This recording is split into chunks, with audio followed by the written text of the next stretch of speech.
मोदी जी दाढ़ी बढ़ा लिए हैं, इस पे आप क्या कहना चाहते हैं? हम बोले इसका क्या मतलब है?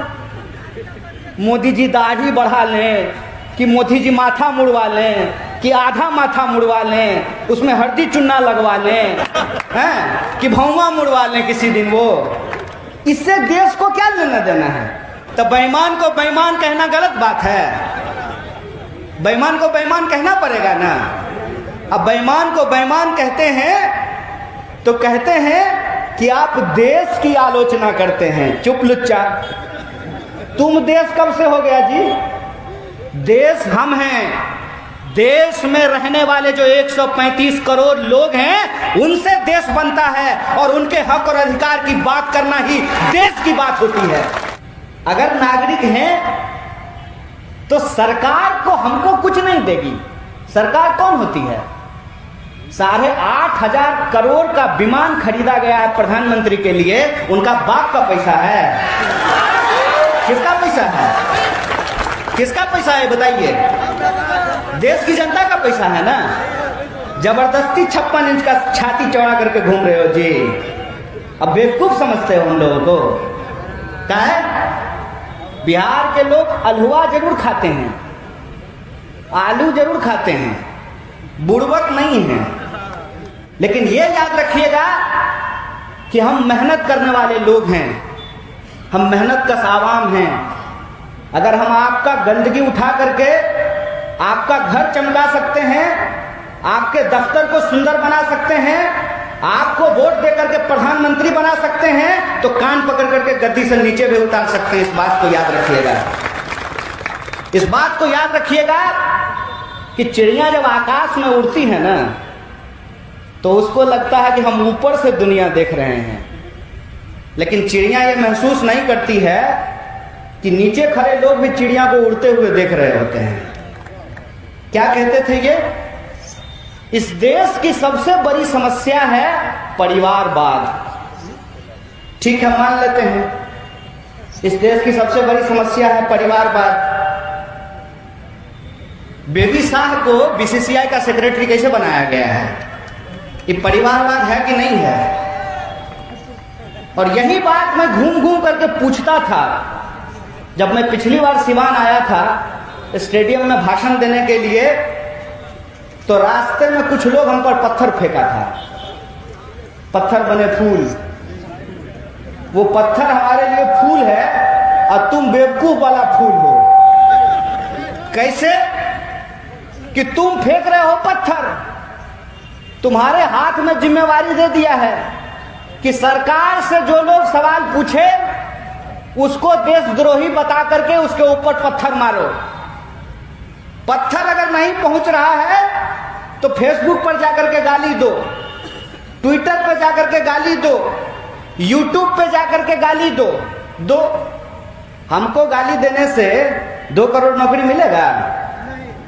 अगर ऐसा है तो मैं रोज भोरे भोर फेसबुक लाइव पे आ जाऊंगा और देश के सभी नौजवानों को कहूंगा कि भरपूर आप हमारे साथ पुष्ट को गाली दीजिए, अगर आपको नौकरी मिल जाए तो। मिल जाएगा क्या?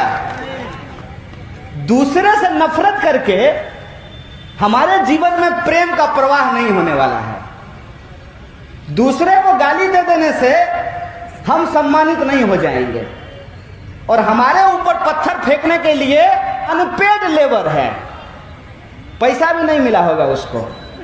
नेताजी कहे होंगे 500 रुपया देंगे, तेल भरवा लेना। अब तो 500 रुपया में आधा टंकी तेल भी नहीं होगा। क्या 500 रुपये में आधा टंकी तेल होगा? 500 रुपया हम कहेंगे तेल भरवा लेंगे, अब पत्थर ले लो, पत्थर फेंक देना, उसके बाद तुम देशभक्त हो जाओगे। बाबू रे, ये देशभक्ति नहीं है, ये बेवकूफ़ी है। अगर तुम सच में देशभक्त हो तो तुमको ये सवाल इस सरकार से पूछना चाहिए कि ये कैसा राष्ट्रवाद है कि देश की राष्ट्रीय संपत्ति रेलवे बेची जा रही है। बताइए। लिखा जाता था ना, पटना जंक्शन पे लिखा हुआ होगा, सिवान स्टेशन पर भी लिखा हुआ होगा कि रेल राष्ट्र की संपत्ति है।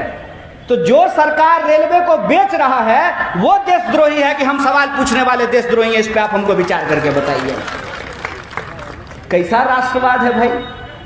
राष्ट्रीय संपत्ति को निपटाए जा रहे हैं। और जो सवाल पूछता है, हम तब भी कहते थे देखिए हम आपका नमक खाए हैं, आपके टैक्स के पैसा से हम पढ़ते हैं और जो ज्ञान हमको मिला है उसके आधार पे हम सरकार से सवाल पूछते हैं कि ये साहब वादा किए थे आप हर साल 2 करोड़ नौकरी देने का, वादा किए थे हमारे खाते में 15 लाख रुपया पहुंचाने का, वादा किए थे अच्छा दिन लेकर के आने का, अब बना दी हैं अपने बेटा को बीसीसीआई का सेक्रेटरी।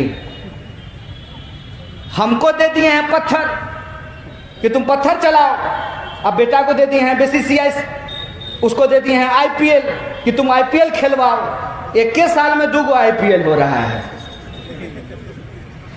बीपीएससी का बहाली टाइम पे नहीं निकलता है। 6-7 बार का बीपीएससी का बहाली एक के बार में निकलता है, लेकिन आईपीएल लेट नहीं होना चाहिए। अब ये देखे थे ना आईपीएल बिना दर्शके का हुआ होता था। स्टेडियम में दर्शक नहीं था, पीछे से वीडियो रिकॉर्डिंग में आवाज सेट कर दिया था जनता का चिल्लाने का। अब फिर हो रहा है। आईपीएल टाइम पर होगा, एसएससी का एग्जाम टाइम पर नहीं होगा, बीपीएससी का एग्जाम टाइम पर नहीं होगा, रेलवे का बहाली टाइम पर नहीं होगा। और रेल तो अद्भुत है। कल परसों एक वीडियो देख रहे थे, उल्टा ही रेल चल रहा था। बताइए, जिनसे रेल नहीं संभल रहा है वो देश क्या खाक संभालेंगे? वो देश क्या संभालेंगे? लेकिन उनका जो प्रचार है वो प्रचार बड़ा लाजवाब है। अब प्रचार की ताकत तो होती है, प्रचार की ताकत तो ऐसी होती है कि बार बार अगर कोई बात आपको कही जाएगी तो आप मान लीजिएगा, हम कहेंगे तो नहीं मानिएगा। हेमा मालिनी कहेंगी तो मानिएगा क्या? से पहले नहीं मानिएगा। हेमा मालिनी कहती है कि कैंट देता है शुद्ध पानी, तो घर में कैंट लगा लेते हैं। हेमा मालिनी कह रही है ना, कोई कन्हैया कुमार कह रहा है कि नहीं लगाएंगे। हेमा मालिनी बोली हैं ड्रीम गर्ल, तो लगा लेंगे कैंट का पानी, शुद्ध देगा। शुद्ध है कि नहीं है ये मालूम नहीं है।